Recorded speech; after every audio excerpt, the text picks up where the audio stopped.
Hi అండి. అందరికీ నమస్కారం. Welcome to my channel. ఈ వీడియోలో ఇప్పుడే అందిన వార్త.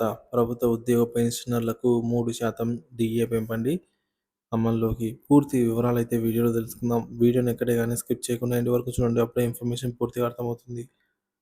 వీడియో చూస్తున్న ప్రతి ఒక్కరు వీడియోకి లైక్ చేయండి ఫ్రెండ్స్. ఈ వీడియోతోటి ఉద్యోగ పెన్షనర్ మిత్రులతో అయితే షేర్ చేయండి. కొత్తగా మన ఛానల్ చూస్తున్నవారు సబ్స్క్రైబ్ చేసుకోకుంటే వెంటనే మన ఛానల్ అయితే సబ్స్క్రైబ్ చేసుకోండి. దీని ద్వారా నేను చేసే లేటెస్ట్ వీడియోస్ అన్నీ మీ వరకు రీచ్ అవుతాయి. ఇక ఆలస్యం చేయకుండా వివరాల్లోకి అయితే వెళ్ళిపోదాము. ప్రభుత్వ ఉద్యోగులకు డీఏ పెంపు 2025 కొత్త సంవత్సరం ప్రారంభం నేపథ్యంలో కేంద్ర ప్రభుత్వ ఉద్యోగులు మరియు పెన్షనర్లు ఎదురు చూస్తున్న ప్రధాన అంశం డిఆర్ఎస్ అలవెన్స్ డీఏ పెంపు. ప్రతి ఆర్థిక సంవత్సరం 2 దఫాలుగా డీఏ పెంపు ప్రకటించడం ఆనవాయితీ. అయితే జనవరి, జూన్ అర్ధవార్షిక సమయం సమీపిస్తూ ఉండడంతో డీఏ పెంపు ప్రకటన ఎప్పుడవుతుంది అన్న ఉత్కంఠత తారాస్థాయికి చేరింది. సుమారు 1,00,00,000 మంది కేంద్ర ప్రభుత్వ ఉద్యోగులు మరియు పెన్షనర్లకి డీఏ అయితే పెంపు వర్తించనుంది. డీఏ పెంపు ఎలా నిర్ణయిస్తారు?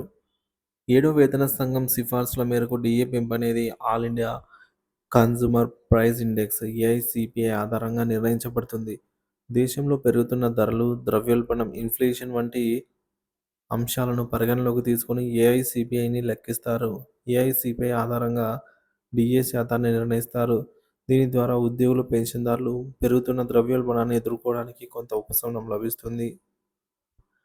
డీఏ ఎంత పెరిగే అవకాశం ఉంది అంటే అక్టోబర్ 2024 నాటికి ఏఐసిపిఐ విలువ 144.5గా నమోదైంది.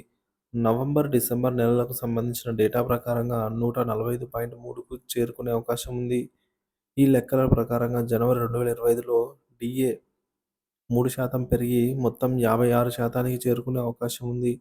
అయితే ఇది తాత్కాలిక అంచనా మాత్రమే. తుది డీఏ పెంపు నిర్ణయంపై ప్రభుత్వ నిర్ణయంపై అయితే ఆధారపడి ఉంటుంది. డీఏ పెంపు ప్రకటన ఎప్పుడు వెలువనుంది?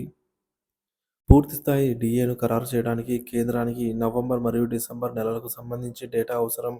నవంబర్ డేటా జనవరి మొదటి వారంలో అందుబాటులోకి వస్తుంది. డిసెంబర్ డేటా ఫిబ్రవరిలో అందుబాటులోకి వస్తుంది. ఈ డేటా అందుబాటులోకి వచ్చాక కేంద్ర ప్రభుత్వం ఫిబ్రవరి చివరి నాటికి సమీక్ష సమావేశం నిర్వహిస్తుంది. గతంలో అనుసరించిన విధానం ప్రకారంగా సమీక్ష జరిగిన 2 నెలల్లో డీఏ పెంపును ప్రకటించే అవకాశం ఉంది. అంటే ఏప్రిల్ లేదా మే నెలల్లో డీఏ పెంపు ప్రకటన వెలువడే అవకాశము ఉంది. గతంలో డీఏ పెంపులు ఎలా ఉన్నాయంటే అక్టోబర్ 2024లో కేంద్ర కేబినెట్ 3% డీఏ పెంపును ఆమోదించింది. దీంతో డీఏ 50% నుంచి 53%కి పెరిగింది. ఈసారి కూడా 3% డీఏ పెంపుతో 56%కి చేరుతుందని అంచనా వేస్తున్నారు. గతంలో డీఏను సంవత్సరానికి 2 సార్లు జనవరి మరియు జూలై నెలల్లో సవరించేవారు. కానీ ఇప్పుడు డీఏ పెరుగుదల ద్రవ్యోల్బణంపై ఆధారపడి ఉంటుంది. డీఏ పెంపు ఉద్యోగులపై ప్రభావం. డీఏ పెంపు అనేది ఉద్యోగుల జీతాల్లో ముఖ్యమైన భాగం. ఇది వారి కొనుగోలు శక్తిని పెంచుతుంది. డీఏ పెంపుతో ఉద్యోగులు ద్రవ్యోల్బణాన్ని కొంతమేరకు తట్టుకోగలుగుతారు. డీఏ పెరుగుదల ఉద్యోగుల జీవన ప్రమాణాలను మెరుగుపరచడంలో సహాయపడుతుంది. సో మొత్తానికి డీఏ పెంపు అనేది 3% జనవరి 2025కు సంబంధించి 3% పెంపు ప్రకటన అయితే ఉండబోతుంది. ఇదే విధంగా మన రాష్ట్ర ప్రభుత్వం కూడా 2024 జనవరి, జూలై డీఏలను ప్రకటించాల్సి ఉంది. వీటిని కూడా అలాగే వీటితో పాటు జనవరి 2025 డీఏని కూడా ప్రకటించాలని ఉద్యోగ పెన్షనర్లు కోరుతున్నారు. సో దీనికి సంబంధించి అఫీషియల్ ఇన్ఫర్మేషన్ అనేది రావాల్సి ఉంది. సో ఏది ఏమైనప్పటికీ ఉద్యోగ పెన్షన్లకు సంబంధించి తాజా సమాచారం కోసం మన ఛానల్ సబ్స్క్రైబ్ చేసుకొని అప్డేట్స్ అయితే ఫాలో అవుతుండండి.